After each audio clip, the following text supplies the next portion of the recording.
ನಮಸ್ತೆ. ನಿಮ್ಮ ಹೆಸರು? ಸೋಮಪ್ಪ ಅಂತ. ಸೋಮಪ್ಪ. ನಮ್ಮ ಪ್ರಾಡಕ್ಟ್ ಎದಕ್ಕೆ ಯೂಸ್ ಮಾಡಿದ್ರಿ ಸರ್? ಶೇಂಗಕ್ಕೆ ಯೂಸ್ ಮಾಡಿವಿ. ಹೆಂಗಿದೆ ಸರ್? ಇದು ಈಗ ಆಗಿದ್ದು ಚೆನ್ನಾಗಿ ಬಂದೈತೆ. ಎಷ್ಟು ದಿನದ ಕಡ್ಲಿ ಸರ್ ಇದು? 42 ದಿನ ಆಗೈತೆ ನೋಡ್ರಿ ಈಗ. 42 ದಿನ. ಹೌದು. ಈ ಫಸ್ಟಿಗೆ ಯೂಸ್ ಮಾಡಕ್ಕೆ ನಮ್ಮದು ಯೂಸ್ ಮಾಡಕ್ಕಂತ ವ್ಯತ್ಯಾಸ ಚೆನ್ನಾಗಿದೆ. ವ್ಯತ್ಯಾಸ ಆಗೈತೆ ರೀ. ಪ್ರತಿಯೊಬ್ಬರು ಯೂಸ್ ಮಾಡ್ಬೋದಾ ರೈತರು? ಹಾಂ, ಮಾಡ್ಬೋದು. ಎಸ್ಪೆಷಲಿ ಇದು ಯಾವ ಊರು ಸರ್? ಇದು ನೂರನ್ನೆರಡು ವೆಂಕಟಾಪುರ ಅಂತೇಳಿ. ಯಾವ ತಾಲೂಕು? ಹೊಸಪೇಟೆ ತಾಲೂಕು, ಮರಮಳ್ಳಿ ಹೋಬಳಿ. ಹೌದಾ? ಇದರಲ್ಲಿ ಸರ್ ನಮ್ಮ ಬೋವಿಟ ಮತ್ತು ಸ್ಪ್ರೇ ಬಳಸಿದ್ರಲ್ಲ? ಹಾಂ, ಸ್ಪ್ರೇ ಬೆಳೆಸಿದೆ. ಇದನ್ನು 4 ಮಂದಿ ರೈತರಿಗೆ ತಿಳಿಸ್ಬೋದು.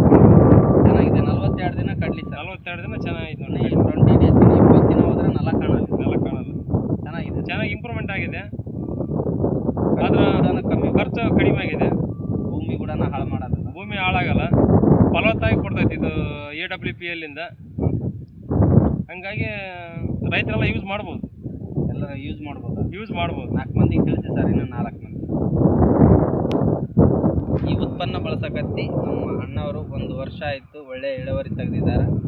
ಈ ಕಂಪನಿಯ ಪ್ರಾಡಕ್ಟ್ ತಯಾರು ಮಾಡಿರ್ತಕ್ಕಂಥ ಸಂಜೀವ್ ಕುಮಾರ್ ಸಾರ್ಗೆ ಇಲ್ಲಿದ್ದ ಧನ್ಯವಾದಗಳನ್ನು ಹೇಳ್ತೀನಿ.